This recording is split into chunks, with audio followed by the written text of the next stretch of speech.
الشيطان اللعين الرجيم. بسم الله الرحمن الرحيم. الحمد لله الذي هدانا لهذا وما كنا لنهتدي لولا أن هدانا الله لقد جاءت رسلنا ربنا بالحق ثم الصلاة والسلام على سيد أصل ما في الوجود في سر الله نقطه دائرة الوجود لواء الحمد والمقام المحمود جد الحسن والحسين أبي القاسم محمد اللهم صل على محمد وآل محمد وعلى أولاده الطيبين الطاهرين المعصومين المخدومين المظلومين ولعنة الله على أعدائهم أجمعين من يومنا هذا إلى قيام يوم الدين. أما بعد فقد قال الله في كتابه المجيد والفرقانه الحميد وقوله الحق وهو أصدق الصادقين. بسم الله الرحمن الرحيم. بالبينات والزبر وأنزلنا إليك الذكر لتبين للناس ما نزل إليهم ولعلهم يتفكرون. صلاة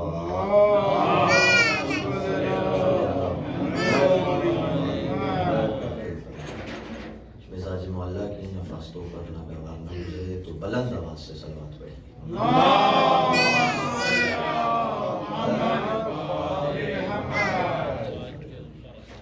قابل قدر عزادران سید الشہداء پرصدران امام مظلوم کربلا بطفیل سہردہ معصومین وخصوصا معصوم عالم حضرت بطول بنت رسول جناب سیدہ فاطمۃ الزہرا سلام اللہ علیہا زہرا کی جانب سے منعقدہ اس عشرہ محرم الحرام کا سلسلہ جاری تھا، اور جس آیت کو ہم نے سرنامہ سخن قرار دیا وہ سورہ نحل کی آیت نمبر 44 تھی، جس میں خالق اکبر اپنے کلام کی تعریف کر رہا ہے اور فرما رہا ہے کہ میں نے اس قرآن کو دلیلوں کے ساتھ، میں نے اس قرآن کو برہان کے ساتھ اور واضح ثبوتوں کے ساتھ بھیجا. میں نے اس قرآن کو ذکر بنا کر بھیجا، میں نے اس قرآن کو تبیان بنا کر بھیجا تاکہ تم اس قرآن کو پڑھو اور پڑھنے کے ساتھ عمل کرو. اور خود ہی قرآن میں بتایا کہ پڑھنے سے تمہیں ثواب تو حاصل ہو جائے گا، لیکن جو اصل رموز قرآن ہیں وہ بغیر تفکر کے حاصل نہیں ہو سکتے. اور ذہن انسانی کو جھنجھوڑا اور انسان کو کہا کہ میری ایک ایک آیت کے اندر حکمتیں ہیں، اور چاہتے ہو کہ اس قرآن سے کچھ حاصل کرو، چاہتے ہو کہ عرفان کو حاصل کرو، تو تمہیں اس قرآن میں غوطہ لگانا پڑے گا، اس قرآن میں تمہیں تفکر کرنے کی ضرورت پڑے گی. تو عزیزوں، مختلف طریقے سے ہم نے اس عشرے میں یہ کوشش کی ہمارے آپس کے جو اختلافات ہیں اس کو کسی طرح دور کیا جائے، کیونکہ قرآن ہی وہ واحد ذریعہ ہے کہ جس کے ذریعے ہم اختلافات کو دور کر سکتے ہیں. کیونکہ رسول خدا فرما رہے ہیں کہ میں تمہارے درمیان دو گراں قدر چیزیں چھوڑے جا رہا ہوں، ایک میری اطرت اہل بیت اور ایک قرآن. اگر اس سے تمسک رکھو گے تو گمراہ نہ ہوگے. تو عزیزوں، نہ ہمیں صرف اہل بیت کی طرف جھکنا ہے اور قرآن کو چھوڑ دینا ہے، کیونکہ اہل بیت قرآن سے جدا ہے ہی نہیں. ہم نے پورے عشرے میں یہ ثابت کیا ہے اہل بیت اور قرآن ایک جگہ پہ ہیں. تو ہمیں بھی چاہیے کہ قرآن کا دامن نہ چھوڑیں. خود مولا امیر المومنین بیان کیا تھا کہ سب سے زیادہ زور تعلیمات قرآن پہ دیا کرتے تھے. تو ہم شیعان حیدر قرار کو چاہیے. مجھے ایک فرمان مولا کا یاد آ رہا ہے، سوچ کے نہیں لایا تھا کہ بیان کروں گا. مولا فرماتے ہیں اللہ اللہ فی القرآن لا یسبکم بالعمل بہ غیر. اللہ اللہ تب استعمال کیا جاتا ہے کہ جب قسم کھائی جا رہی ہو.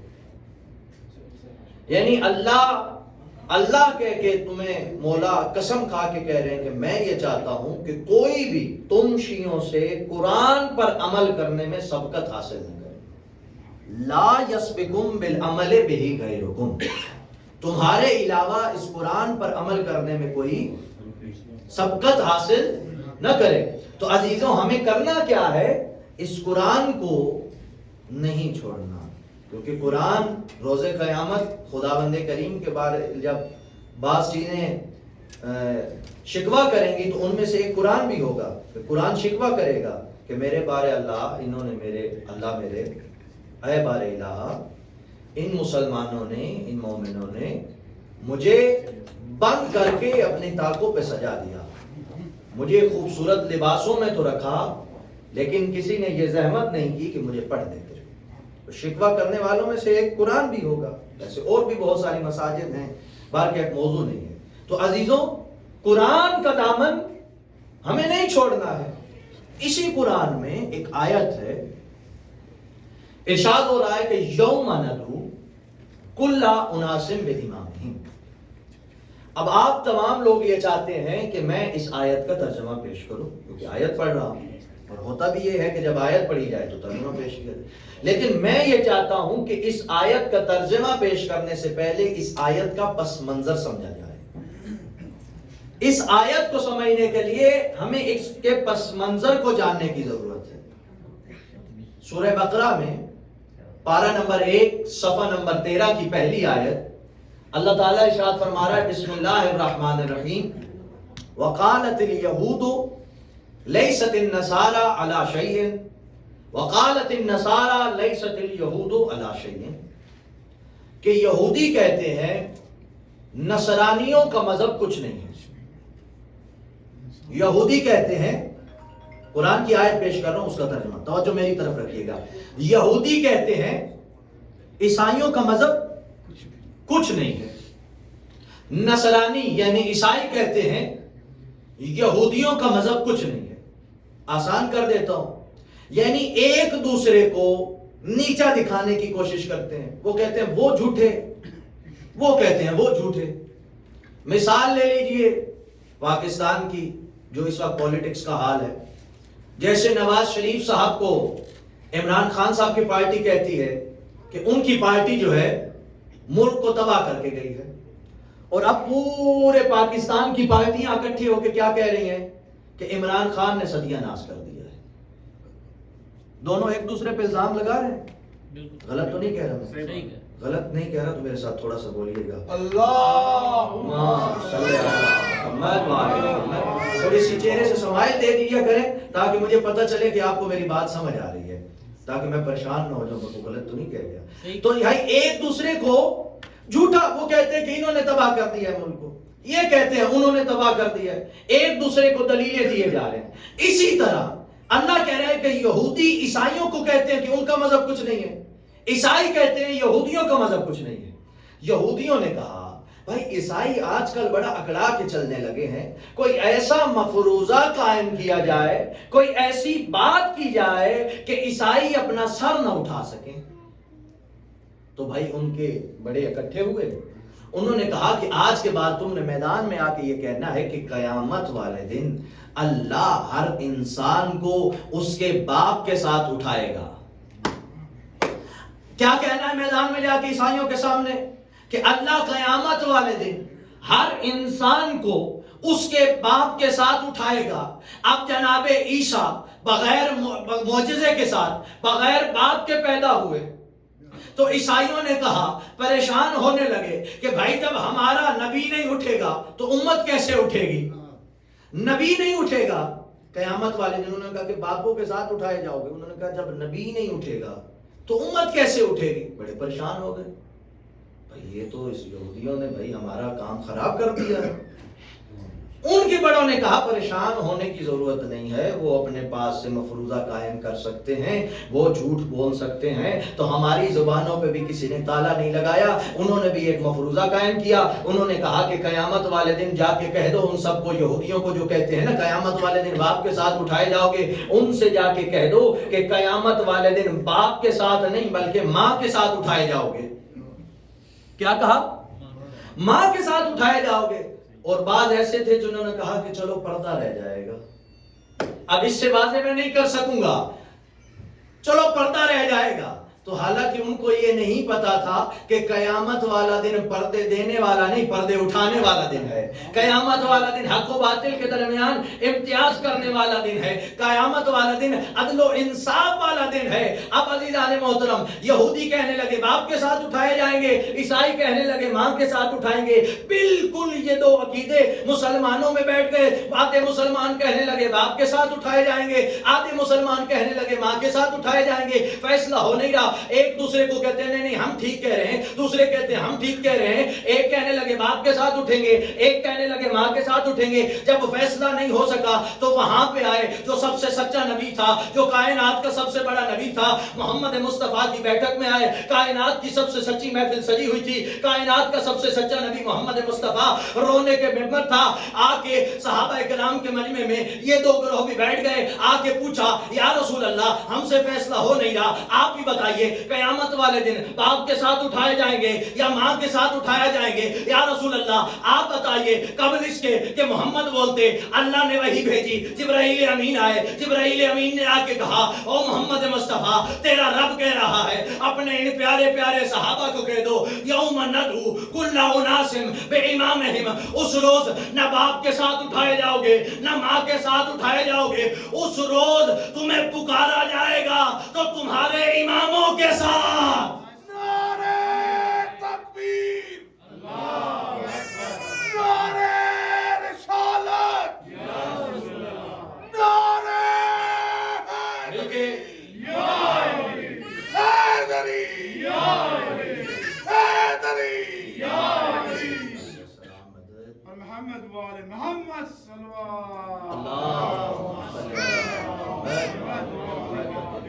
نبی نے کہا کہ نہ باپ کے ساتھ اٹھائے جاؤ گے نہ ماں کے ساتھ اٹھائے جاؤ گے. اٹھائے جاؤ گے تو اماموں کے ساتھ اٹھائے جاؤ گے. اب ان کا کیا بنے گا جو بے امام ہیں؟ اللہ تو کہہ رہا ہے میں امام کے ساتھ اٹھاؤں گا, تو ان کا کیا بنے گا کہ جن کا کوئی امام ہی نہیں ہے. عزیزان محترم, آپ سب نے, آج داؤد صاحب نہیں آئے, میں ان کے لیے ایک مثال لایا تھا, بلکہ چلیں وہ بھی اس ویڈیو پیغام کے ذریعے ذیشان صاحب کی طرح سنی لیں گے. کہ آپ نے کبھی کامران بھائی چونٹی کو دیکھا ہے؟ سب نے دیکھا ہے چونٹی کو. تو آپ نے کبھی محسوس کیا ہے کہ جب چونٹی ایک لائن میں چل رہی ہوتی ہے, ایک لائن میں یوں چل رہی ہوتی ہے, کبھی دیوار پہ چڑھ رہی ہو کبھی لائن میں چل رہی ہو, آپ نے یہ مشاہدہ کیا ہے کہ اگر آپ اس چونٹی پہ حملہ کر دیں تو وہ چونٹیاں رک جاتی ہیں. ہونا کیا چاہیے تھا؟ بھاگنا چاہیے تھا نا, کوئی ادھر کوئی ادھر. مثال لے لیجئے کسی جگہ پہ حملہ ہو جائے, کوئی لڑائی جھگڑا ہو جائے, کوئی اس قسم کا واقعہ ہو جائے تو کیا ہوتا ہے؟ سب لوگ افراتفری کا شکار ہو جاتے ہیں, بھاگم بھاگ شروع ہو جاتی ہے. بھائی ہم بھی تو چونٹیوں پہ حملہ کر رہے ہیں, اس کی لائن کے اوپر حملہ کر رہے ہیں, توڑ رہے ہیں, تو وہ کیوں نہیں بھاگ رہے؟ کبھی مشاہدہ کیا؟ نہیں کیجیے تو کر لیجیے گا. چونٹیوں پہ ہم نے حملہ کیا, اس کی لائن کو توڑا. ہونا یہ چاہیے تھا کہ افراتفری کا شکار ہو جاتی, کوئی ادھر بھاگتی کوئی ادھر بھاگتی. ایک جگہ پہ رک کیوں گئی؟ کوئی بھی سوال کا جواب نہ دیتا اگر امیر المومنین نہ دیتے. سوال ہی آیا مولا امیر المومنین علی ابن ابی طالب کے پاس, آ کے کہتا ہے مولا یہ کیا وجہ ہے, چونٹیوں کو افراتفری کا شکار ہو جانا چاہیے تھا, ادھر سے میں نے حملہ کیا, ادھر وہ چونٹیاں رک گئی, وہیں پہ ساکت ہو گئی. ہونا یہ چاہیے تھا کوئی ادھر بھاگتی کوئی ادھر بھاگتی, اپنی جان بچاتی, لیکن رک کیوں گئی؟ تیرا اور میرا شہنشاہ میرا مولا ارشاد فرماتا ہے, علی حیدر قرار ارشاد فرماتے ہیں کہ اللہ نے چونٹیوں کا ایک راہبر بنایا ہے جس کا نام یعصوب ہے. اللہ نے تاج کے طور پر اس کو 2 سنگ دیا ہے, وہ ان کو سگنل دیتا ہے, وہ چونٹیاں اس کی رہنمائی میں چلتی ہیں, وہ سگنل دیتا ہے, وہ چلتی ہیں, وہ سگنل دیتا ہے, وہ چلتی ہے. ادھر سے تم حملہ کرتے ہو, وہ سگنل دینا چھوڑ دیتا ہے, وہ سگنل دینا چھوڑ دیتا ہے. چونٹیوں کو پتہ چل جاتا ہے کہ اب کوئی مشکل آ گئی ہے, چونٹیوں کو سمجھ آ جاتی ہے کہ اگر بغیر بغیر ہادی کے بغیر راہبر کے چلیں گی تو گمراہ ہو جائیں گی، اگر بغیر ہادی کے چلیں گی تو گمراہ ہو جائیں گی۔ میں کہنا چاہتا ہوں چونٹیوں کو سمجھ آ جاتی ہے، بغیر ہادی کے نہیں چلنا ہے، انسانوں کو سمجھ نہیں آتی۔ میں یہاں پہ کہنا چاہتا ہوں اس اللہ کو دیکھو، ایک چھوٹی سی مخلوق کو بغیر راہبر کے بغیر امام کے نہیں چھوڑا، اس کائنات کو بغیر امام کے کیسے چھوڑے گا؟ نعرہ حیدری، حیدری، حیدری، پر محمد وآل محمد صلی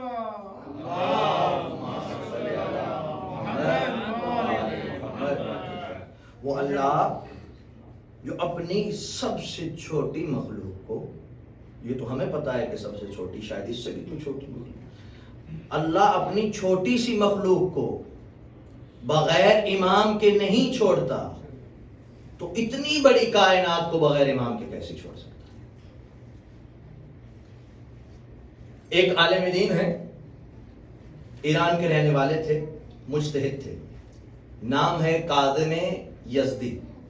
ایران میں ایک شہر ہے یزد، وہاں کے رہنے والے تھے کاظم یزدی۔ تو یہ نجف میں جو ہے پڑھا کرتے تھے اور وہیں پہ درس و تدریس کا ان کا سلسلہ تھا۔ ان کا دل کیا کسی کام سے کہ میں اپنے شہر یزد جاتا ہوں۔ انہوں نے سوچا کہ زندگی کا پتہ نہیں ہے، اس وقت اس قسم کے سفر تو نہیں ہوتے تھے کہ آپ کو چاہے جتنے میلوں کا سفر کرنا ہے تو گھنٹوں میں سفر طے ہو جائے گا۔ تب گھوڑے اور اونٹ کا زمانہ ہوا کرتا تھا اور مہینوں سفر میں لگ جایا کرتے تھے۔ انہوں نے ذہن میں سوچا کہ یہ میرا آخری سفر نہ ہو، تو انہوں نے ایسا کیا، اپنا کفن لیا اور کفن پہ پورا قرآن جو ہے لکھا۔ کہاں پہ بیٹھ کے؟ نجف اشرف میں مولا امیر المومنین کے روزے پہ پورا قرآن اپنے کفن پہ لکھا۔ کہاں پہ بیٹھ کے؟ نجف اشرف میں۔ اللہم صلی آپ میں سے کتنے حضرات ہیں جو نجف اشرف گئے؟ مولا آپ سب کو لے جائے، جنہوں نے دیکھا ہے اللہ پاک، جنہوں نے نہیں دیکھا ان سب کو اپنے مولا کا، اپنے امام کا جو ہے روزہ دکھائے۔ الہی امین سب کے لیے دعا کیا کریں کہ اپنے دروازے پہ مولا بلائے۔ تو نجف اشرف میں بیٹھ کے دیکھیے کتنا پاورفل ہوگا وہ کفن، کہ مولا کے روزے میں بیٹھ کے ایک قرآن لکھ رہے ہیں کفن پہ، اور دوسرا کس روزے پہ بیٹھ کے؟ نجف اشرف میں، امیر المومنین کے جوار میں۔ اور پھر کیا کیا؟ کربلا گئے، اور کربلا مولا حسین کے روزے پہ بیٹھ کے انہوں نے زیارت عاشورہ لکھی۔ کیا لکھی؟ زیارت عاشورہ لکھی۔ اور پھر جب انہوں نے مکمل کر لی زیارت عاشورہ اور قرآن لکھ لیا تو انہوں نے یزد کا سفر کیا، اور جب وہاں پہ پہنچے تو پہلی رات خواب میں امام زمانہ تشریف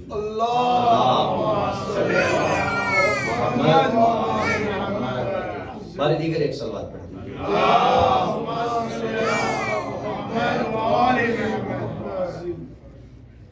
جب وہاں پہ پہلی رات میں پہنچے تو امام نے کہا کہ اے کاظم یزدی، جو تم کفن لائے ہو جا کے کریم اسود کو دے دو۔ اب جناب جب صبح بیدار ہوئے تو انہوں نے کہا کہ یہ کریم اسود کون ہے؟ میں تو کسی کریم اسود کو نہیں جانتا۔ بار کیا دن گزرا، اگلی رات ہوئی، پھر رات میں امام تشریف لائے اور کہا کہ کاظم یزدی، آپ کو میں نے نہیں کہا کہ کفن جو کریم اسود کا ہے وہ کفن کریم اسود کو دے دو؟ کہا کہ میرے پاس تو کوئی کریم اسود کا کفن نہیں ہے اور میں تو کسی کریم اسود کو نہیں جانتا۔ اب مولا کہہ رہے ہیں تو یہ جو میرے پاس کفن ہے یہ کریم اسود کو دینے کے لیے کہہ رہے ہیں۔ انہوں نے صبح اٹھ کے لوگوں سے پوچھنا شروع کیا، محلے والوں سے، آس پاس کے لوگوں سے، کہ یہ کریم اسود کون ہے؟ لوگوں نے کہا ہم تو کسی کریم اسود کو نہیں جانتے، کہ یہ کریم اسود کون ہے؟ بڑے پریشان۔ اب تیسری شب جو ہے سوئے تو پھر خواب دیکھا، کہا کاظم یزدی، ہم نے جو کہا ہے کہ ہمارا کفن جو ہے جا کے کریم اسود کو پہنچا کے آؤ۔ اب یہ بیدار ہوئے اب انہوں نے صبح ہونے کا انتظار نہیں کیا کہ صبح ہوگی اور میں جاؤں گا اور جا کے کریم اسود کو جو ہے ڈھونڈوں گا.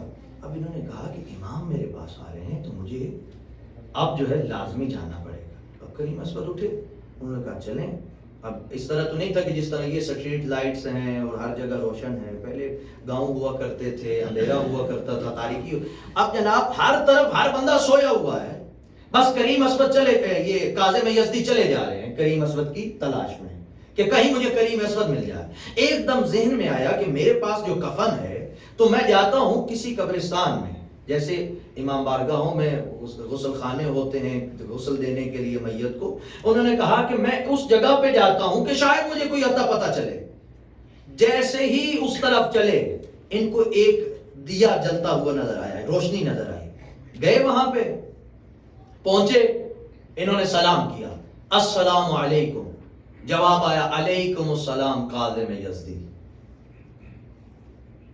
کاظم یزدی نے نہیں بتایا میں کاظم یزدی ہوں, کہا علیکم السلام کاظم یزدی, وہ کفن دو جو تم لے کے آئے ہو.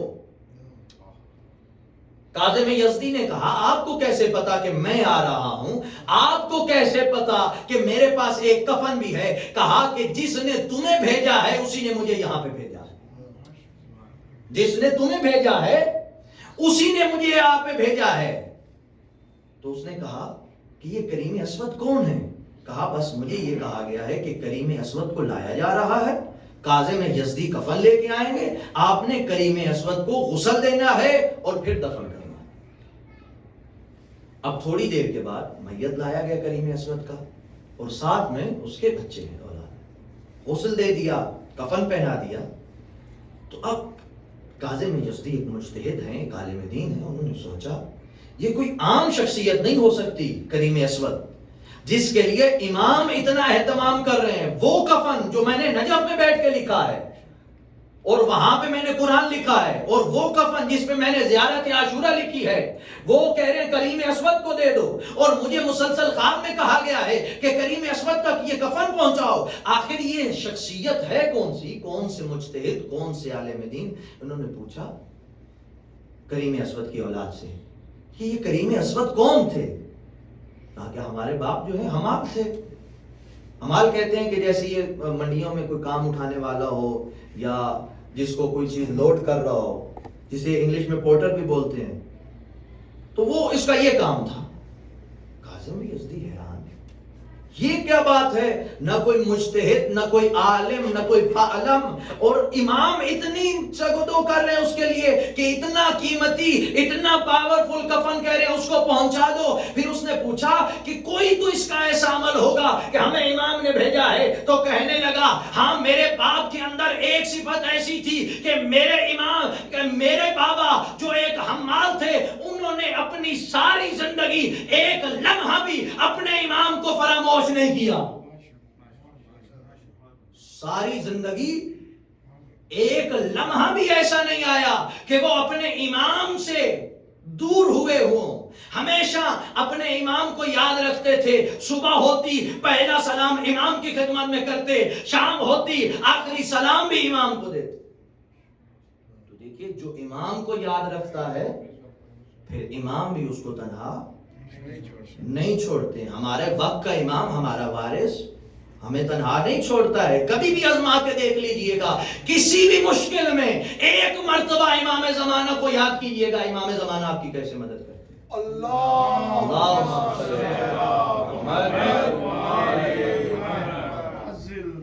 تو عزیزان محترم, کسی جگہ پہ کوئی وقوع ہو جائے, کوئی واقعہ ہو جائے, کوئی ماجرا پیش آ جائے تو کیا ہوتا ہے, یعنی کہ کوئی قتل و غارت ہو گئی ہے, کوئی چوری ہو گئی ہے, کوئی ڈکیتی ہو گئی ہے, تو جب آپ کیس کرتے ہیں پولیس کے پاس جائیں, کسی جج کے پاس جا کے کیس کریں, تو جج کیا کہتا ہے کہ کوئی گواہ آئیں, عادل اشخاص آئیں, ان کی گواہی کو سنوں, کوئی ثبوت ہو, کوئی پروف ہو, اس کو دیکھوں تو میں جا کے فیصلہ کروں. تو پتہ چلا ہر معاملے کے لیے گواہوں کا ہونا, بغیر گواہوں کی گواہی قبول. تو اب اللہ نے اس کائنات کو خلق کیا ہے تو اللہ کے گواہ ہونے چاہیے کہ نہیں؟ اللہم صلی اللہ بھائی اللہ نے اس کائنات کو خلق حل کیا ہے، اللہ کے گواہ ہونے چاہیے کہ نہیں؟ عقل انسانی کہتی ہے کہ اللہ کے گواہ ہونے چاہیے، تو اٹھائیے تاریخ کو، اللہ کے دو گواہ ہیں، ایک یہ بے زبان کائنات، دوسرا بولتا ہوا محمد۔ نعرہ تکبیر، نعرہ رسالت، نعرہ اللہ سے حیدری، حیدری، حیدری۔ اللہ کے کتنے گواہ ہیں؟ دو گواہ۔ میرے ساتھ بولیے گا، کتنے گواہ؟ دو۔ ایک بے زبان کائنات، دوسرا بولتا ہوا محمد۔ اب محمد اللہ کے نبی ہیں، محمد کے گواہ ہونے چاہیے کہ نہیں؟ محمد کے بھی گواہ ہونے چاہیے۔ تمہارے اور میرے مولا ممبر کوفہ پر صاحب ہیں، ممبر کوفہ پر بیٹھے ہوئے، صحابی درمیان سے کھڑا ہوتا ہے، کہتے ہیں مولا میں نے آپ کے فضائل قرآن سے بھی پڑھے، میں نے آپ کے فضائل میسم سے بھی سنے، میں نے آپ کے فضائل قمر سے بھی سنے، میں نے آپ کے فضائل سلیمان سے بھی سنے، میں نے رسول کی زبان سے بھی سنے، مولا آج میرا دل چاہ رہا ہے آپ اپنی کوئی ایسی فضیلت سنائیے جو سب سے بڑی ہو۔ آپ کا موڈ ہے علی کی زبانی علی کی فضیلت سنیں؟ ایک موڈ ہے تو نعرہ بلند سنائیے کہ ذیشان صاحب کو بھی آسر ہو کہ کوئی اور نعرہ لگانے والا بیٹھا ہے۔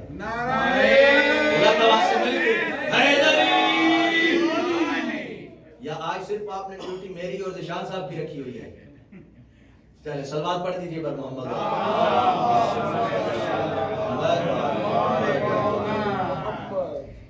صحابی کیا کہہ رہا ہے جی؟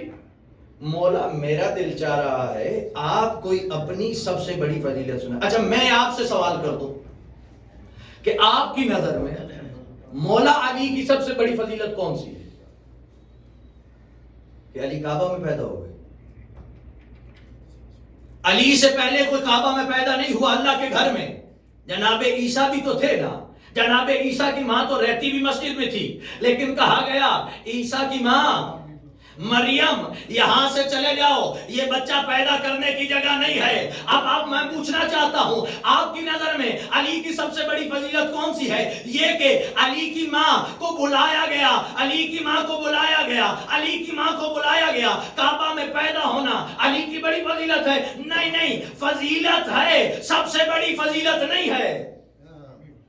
فضیلت ہے کہ علی کعبہ میں پیدا ہوئے، کعبہ میں پیدا ہونا فضیلت ہے، لیکن سب سے بڑی فضیلت نہیں ہے۔ نبی نے علی کے بارے میں کہا علی مولا غدیر ہے، فضیلت ہے، سب سے بڑی فضیلت نہیں ہے۔ جناب امیر ہے، فضیلت ہے، سب سے بڑی فضیلت نہیں ہے۔ جنوں کو کلمہ پڑھایا فضیلت ہے، سب سے بڑی فضیلت نہیں ہے۔ نبی نے کہا انا مدینۃ العلم وعلی بابها من اراد العلم فلیات الباب، میں علم کا شہر ہوں، علی اس کا دروازہ ہے، جسے علم چاہیے وہ در پہ آئے، فضیلت ہے، سب سے بڑی فضیلت نہیں ہے۔ نبی نے کہا علی جمع القرآن والقرآن مع علی، علی قرآن کے ساتھ ہے، قرآن علی کے ساتھ ہے، فضیلت ہے، سب سے بڑی فضیلت نہیں ہے۔ نبی نے کہا علی جمع الحق والحق مع علی، علی حق کے ساتھ ہیں، حق علی کے ساتھ ہیں، فضیلت ہے، سب سے بڑی فضیلت نہیں ہے۔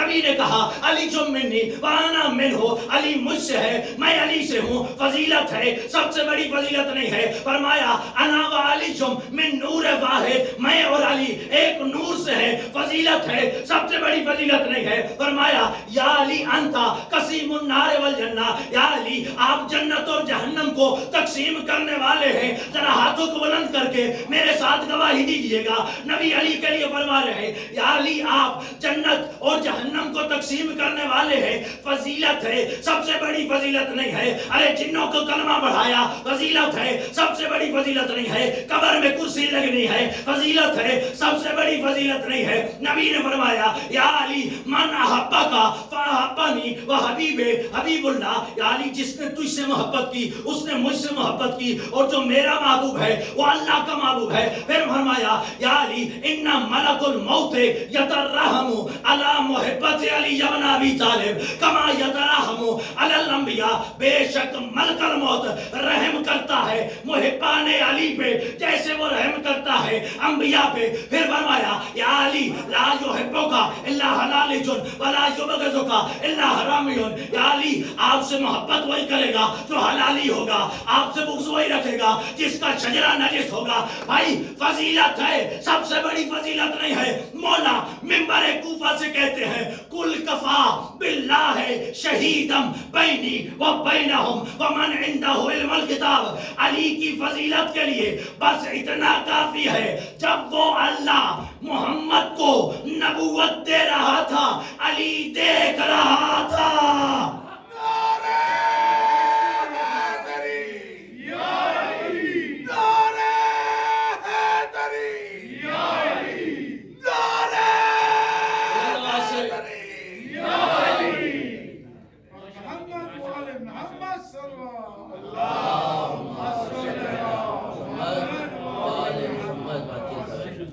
علی کہہ رہے ہیں علی کی فضیلت کے لیے بس یہ کافی ہے کہ جب وہ اللہ محمد کو نبوت دے رہا تھا تو علی دیکھ رہا تھا. تو اب محمد نبی ہیں تو محمد کے کتنے گواہ ہوئے جہاں سے بات چلی تھی؟ 2, ایک علی اور دوسرا قرآن. 2 گواہ چاہیے نا, عادل اشخاص کی گواہی چاہیے. تو ایک محمد کا گواہ علی, دوسرا قرآن. اب علی امام ہے تو علی مولا کی گواہی بھی تو چاہیے. تو علی مولا کے بھی 2 گواہ ہیں, ایک امام حسن مجتبی اور ایک قرآن. اب مولا امام حسن مجتبی کی بھی گواہی چاہیے, ان کو بھی 2 گواہیاں چاہیے, ان کے بھی 2 گواہ, امام حسین اور قرآن. اب میرے ساتھ چلیے گا, اللہ کے کتنے گواہ؟ 2. بے زبان کائنات بولتا ہوا محمد, محمد کے کتنے گواہ؟ 2. علی اور قرآن, علی کے کتنے گواہ؟ 2. حسن اور قرآن, حسن کے کتنے گواہ؟ 2. حسین اور قرآن, حسین کے کتنے گواہ؟ 2.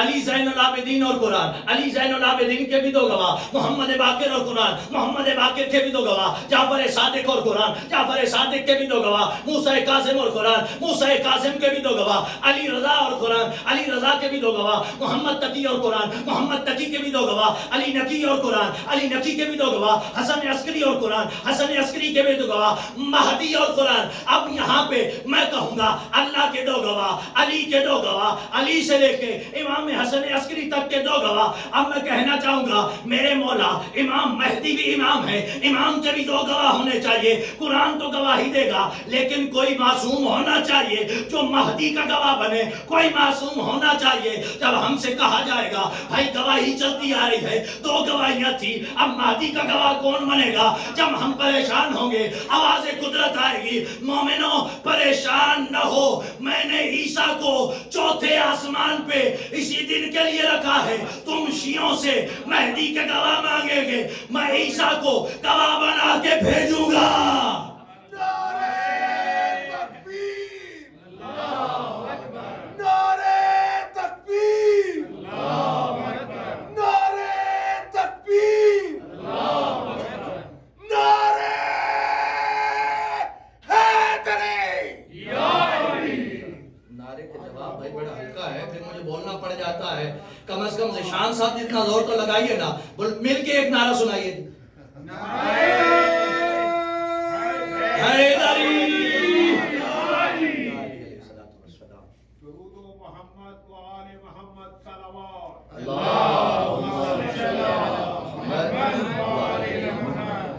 آواز آئے گی, مومنوں پریشان نہ ہو, اسی دن کے لیے تو میں نے جناب عیسیٰ کو 4تھے آسمان پہ رکھا ہے کہ مہدی کا گواہ بن کے آئیں گے. سرکار قائم کی گواہی حضرت عیسیٰ دیں گے. تو لیجئے ادھر سے زہرا کے لال کا ظہور ہوگا. اللہم صلی علی محمد. توجہ میری طرف رہنی چاہیے.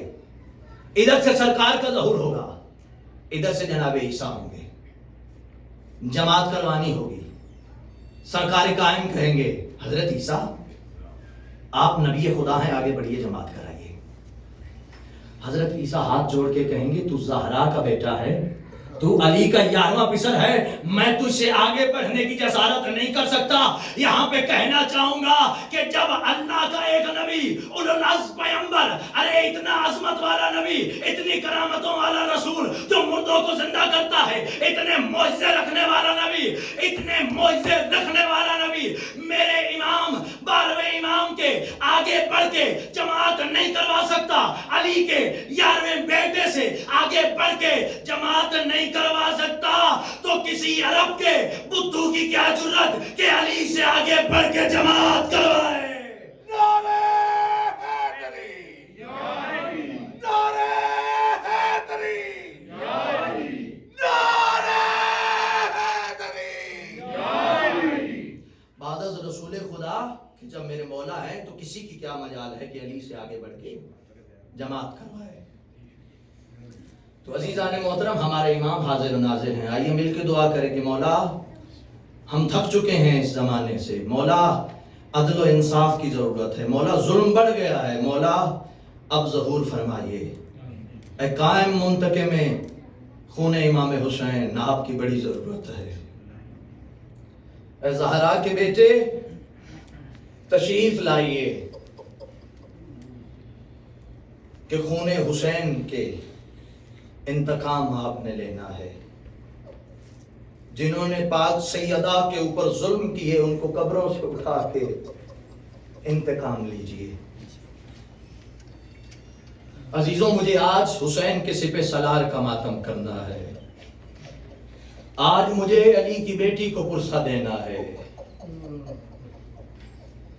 سپہ سالار لشکر حضرت غازی عباس، اللہ جانے کتنا وفادار ہے جناب عباس کا نام، آج بھی پانی ڈھونڈ رہا ہے عباس کو۔ اجرکم اللہ، اجرکم سیدہ۔ جناب ام البنین نے عباس کو بلایا، ماں کی تربیت دیکھیے گا، کہا بیٹا عباس میری بات غور سے سنو، آج کے بعد کبھی بھی حسن اور حسین کو بھائی نہ کہنا۔ کہا اماں کیوں، حسن اور حسین میرے بھائی نہیں ہیں؟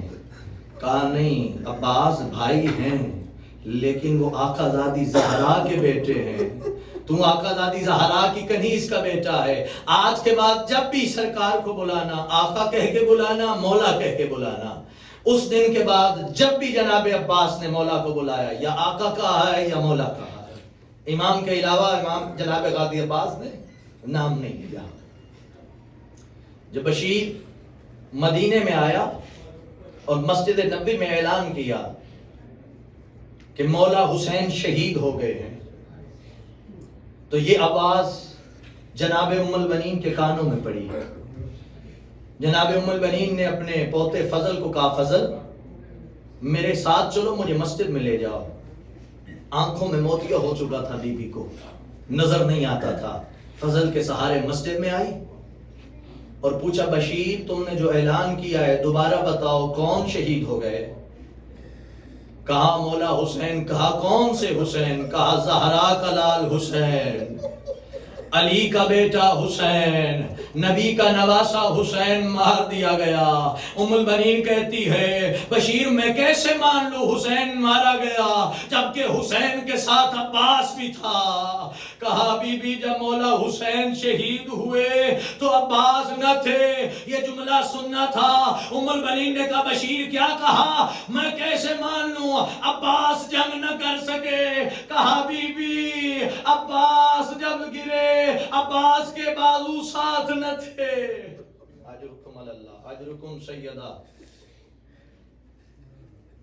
عزاداروں، بشیر نے جب کہا نا کہ مولا غازی عباس کے سر میں گرز لگا اور جناب غازی عباس جو ہیں مولا حسین کے وقت نہ تھے، ایک مرتبہ جناب ام البنین نے کہا بشیر شاید تم عباس کو جانتے نہیں ہو، میں عباس کی ماں ام البنین ہوں، میں نے عباس کو گھوڑے پہ چڑھتے بھی دیکھا ہے، میں نے دیکھا ہے علی کی شبیہ تھا، میں نے دیکھا ہے 2 انگلیوں سے گرز کو نیچے پھینک دیتا تھا۔ اب بشیر یہ تم کیسی باتیں کر رہے ہو کہ عباس گرز کو سنبھال نہ سکے؟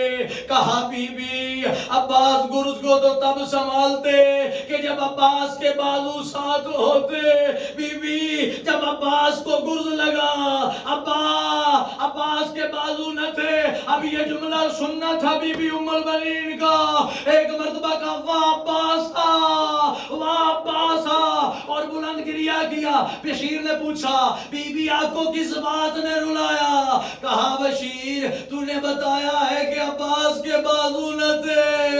میں یہ سوچ رہی ہوں کہ جب کوئی شاہ سوار گرتا ہے اپنے ہاتھوں کی مدد لیتا ہے، لیکن جب ہاتھ نہ تھے تو پہلے عباس کا سینہ لگا ہوگا. یسر اجرکم اللہ اجرکم سیدہ. کوئی آنکھ خالی نہ رہ جائے. عباس کا حق ادا کرنا ہے، عباس کی وفا کا. سرکار عباس مولا حسین کے پاس اجازت لینے کے لیے آئے صبح عاشور. کہ عباس میں کیسے اجازت دے دوں؟ تو میری فوج کا سپہ سالار ہے. عباس سپہ سالار پہلے تو نہیں جاتے. عباس خاموش ہو کے سائڈ پہ کھڑے ہو گئے. انصار نے جانا شروع کیا. جب حبیب کا لاشا آیا نا، عباس نے کہا مولا اب تو اجازت دے دیجئے، اپنے پیارے شہید ہونے لگے. مولا اجازت دیجئے، شام سے پہلے کوفہ پہ آپ کا علم نہ بلند کر دیا تو مجھے عباس نہ کہیے گا کہ عباس ہم نے جنگ نہیں کرنی. عباس کو پھر خاموش کروا دیا. ایک مرتبہ وہ وقت بھی آیا کہ جب عباس نے کہا مولا اب تو اجازت دیجئے، اب تو گود کے پلوں کے جنازے آنے لگے، اب تو محمد کا لاش آ گیا. عباس تو میری فوج کا جرنیل ہے، تو میری فوج کا سپہ سالار ہے. اب میرا غازی عباس نے کہا مولا وہ فوج کدھر ہے جس کا میں سپہ سالار ہوں؟ اجرکم اللہ اجرکم سیدہ. جناب عباس مولا حسین سے رخصت ہوئے. کیا دیکھا ہے کہ جہاں پہ مشکیزیں جمع تھے، وہ خیمہ جہاں پہ سارے مشکیزیں پڑے تھے، بچے اس خیمے میں ہیں اور مشکیزہ اٹھا کے شاید ایک قطرہ پانی کا مل جائے. سکینہ کہتی ہے ایک قطرہ پانی کو ہو، میں خود نہیں پیوں گی، میں علی اصغر کو پلاؤں گی. ہائے یہ عالم جب سکینہ کا مولا غازی عباس نے دیکھا، آئے سکینہ کے پاس اور کہا سکینہ اے میری مرشد ہادی، ایک مرتبہ اپنے بابا سے اجازت لے دو پھر میں پانی لے کے آؤں گا. ہائے سکینہ چچا کے ساتھ چلی اور وہاں پہ آئی جہاں پہ بابا تھے. کہا بابا میرے چچا کو اجازت دیجئے کہ وہ پانی لے کے آئے. اجرکم اللہ. مولا حسین نے کہا عباس اب تم جو سفارش لائے ہو میں منع نہیں کر سکتا، لیکن عباس یاد رکھو صرف پانی لانے کے لیے جا رہے ہو. جب عباس گھوڑے پہ سوار ہونے لگے ایک مرتبہ کہا عباس ایک مرتبہ زینب سے ودا تو کر لو. مولا غازی عباس آئے آقا زادی کے خیمے کے باہر. کہا آقا زادی الوداع. جب بی بی زینب عالیہ نے عباس سے الوداع کا لفظ سنا، خیمے میں بلایا. علی اکبر کا جناب غازی عباس کا قد بڑا تھا. جناب غازی عباس کی گردن میں باہیں ڈالی، ایک مرتبہ گریا کیا اور کہا عباس تمہیں یاد ہے نا میں ایک مرتبہ بابا کی شاہی میں کوفہ گئی تھی. عباس تو میرے ساتھ تھا تو مجھے بابا نے ایک دربار دکھایا، ایک بازار دکھایا اور کہا زینب ایک وقت آئے گا جب تو قیدی بن کے آئے گی. عباس جب بابا نے کہا تھا نا کہ مجھے پتا تھا بابا سچ کہہ رہے ہیں ایک وقت آئے گا، لیکن میں سوچتی تھی جس کا عباس جیسا بھائی ہو وہ بی بی قید کیسے ہوگی. عباس جب تم نے الوداع کہا ہے نا مجھے پتا چل گیا ہے وہ وقت قریب ہے، وہ موسم قریب ہے. اجرکم اللہ اجرکم سیدہ. جناب عباس گھوڑے پہ سوار ہوئے، مشکیزے کو لیا، علم کو لیا. عباس کے سامنے قوم اشقیاء آئی. عباس ان سے بچتے ہوئے جو سامنے آئے ان کو واصل جہنم کیا. نہر فرات پہ عباس پہنچے، ایک مرتبہ پانی کو اٹھایا، پھر قوم اشقیاء کو دیکھا اور کہا لئینو کوئی ہے جو مجھ سے پانی کو چھین سکے. تم تو کہتے تھے کہ میرا قبضہ ہے، لیکن اب عباس نے کیا دیکھا؟ میرے ہاتھ تر ہو گئے ہیں، کہا میرے اللہ مجھے معاف کرنا، میرے ہاتھ تر ہو گئے، سکینہ پیاسی ہے، علی اصغر پیاسا ہے۔ اب مشکیزہ بھرا، عباس چلے، اب یہ ساری سیدانیاں سکینہ سارے بچوں کے ساتھ عباس کے علم کو دیکھ رہی ہے کہ میرا چچا ابوالفضل آئے گا، میں سب کو پانی پلاؤں گی۔ لیکن عزیزو اب ایک مرتبہ علم ڈگمگایا، سکینہ نے کہا بچوں دعا کرو، علی اصغر سے پہلے تمہیں پانی پلاؤں گی، میرا چچا صحیح و سالم آ جائے۔ عزیزو حرملہ نے ایک تیر اٹھایا جو عباس کی آنکھ میں لگا۔ عباس نے کہا انا نزلتو عن الخصام، مولا میری مدد کو آئیے۔ اجرکم اللہ، اجرکم سیدہ، اپنی آوازوں کو رہا کرے، بلند آواز سے جناب غازی عباس کے غم میں روئے۔ عباس نے کہا مولا میری مدد کو آئیے۔ مولا حسین نے کمر پہ ہاتھ رکھا اور کہا عباس میری کمر ٹوٹ گئی ہے، آیا آسانی سے یا مشکل سے؟ زہرا کا غریب لال جو صبح سے لاشیں اٹھا رہا ہے، عباس کی لاش پہ آئے۔ عباس کو کیا دیکھا؟ دونوں بازو کٹ چکے ہیں، آنکھوں میں تیر ہے۔ عزیزو جب آنکھ میں کچھ لگ جائے تو آنکھوں سے ہاتھوں سے صاف کیا جاتا ہے، لیکن عباس کی آنکھ میں جو تیر تھا، اے عباس کے ہاتھ تو ہے نہیں جو تیر کو نکالے۔ ایک مرتبہ مولا حسین سے کہا مولا آخری مرتبہ آپ کو دیکھنا چاہتا ہوں، میری آنکھوں سے تیر نکالیے، خون کو صاف کیجئے۔ کہا مولا اگر میرے ہاتھ ہوتے آپ کو زحمت نہ دیتا۔ ہائے مولا حسین نے خون صاف کیا اور کہا عباس میری حسرت ہے، ایک مرتبہ تو مجھے بھائی کہے، مجھے دیکھیے گا اور یہ جملہ سنیے گا، عباس ایک مرتبہ مجھے بھائی کہہ دے، عباس ایک مرتبہ بھائی کہہ دے۔ عباس نے بھائی کہا، روح پرواز کیا۔ اب حسین نے خون میں لت پت عباس کا علم اٹھایا، عباس کا علم اٹھا کے خیموں میں لائے۔ اب تک سارے لاشیں خیموں میں لائے گئے، واحد لاش عباس کا جو خیموں میں نہیں لایا گیا، عباس کا علم عباس کی جگہ پہ لایا گیا۔ اب خیموں میں سیدانیوں نے حلقہ بنایا، عباس کا علم رکھا۔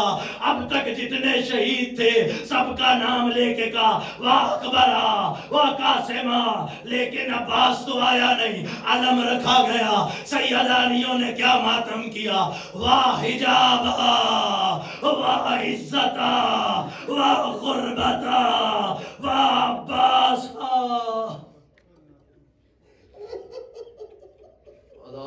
لعنة الله على القوم الظالمين وسيعلم الذين منقلب ينقلبون۔ عزیزوں میرا دل چاہ رہا ہے ایک جملہ میں پڑھ دوں۔ عزیزوں یہ وہ جملہ ہے جو میں نے روایت پڑھی تو میری آنکھوں سے آنسو خشک نہ ہو رہے تھے۔ عزیزوں جب یہ قافلہ کوفہ کی طرف چلا، سروں کو نیزے پہ بلند کیا گیا۔ شمر ابن ذوالجوشن کہتا ایک سر ایسا تھا جو نیزوں پہ بلند نہیں ہو رہا۔ شمر کہتا ہے جب میں نے نیزے کو بلند کیا سر نیزے سے گر جاتا ہے، سر نیزے سے گر جاتا ہے۔ میں سجاد کے پاس آیا، شمر نے کہا سجاد تیرے چچا عباس کا سر نیزے پہ کیوں نہیں کھڑا ہوتا؟ کہا شمر شرم کر، میرا چچا بڑی وفا والا ہے اور میرا چچا بڑی عزت والا ہے۔ آئے میری پھوپھی کے سر پہ چادر نہیں ہے، آج تو سر کو بلند کرتا ہے. عباس کی نظر ہے زینب کے سر پہ. ماتم کرو. عباس کی نظر ماتم. عباس کی نظر زینب کے سر پہ پڑتی ہے. عباس کا سر گر جاتا ہے. اب چمر نے کہا خولی عباس کا سر پکڑو. عباس کا سر پکڑو. مجھے کوفہ میں یہ سر چاہیے, مجھے شام میں یہ سر چاہیے. اب جیسے چاہو سر کو لے جاؤ. عزادارو روایت میں میں نے جملہ پڑھا, اس کمینے نے عباس کے ایک کان سے دوسرے کان سے اللہ جانے کیسے رسا نکالا اور گھوڑے کے ساتھ عباس کا سر پر. لعنت اللہ علی القوم الظالمین وسيعلم الذين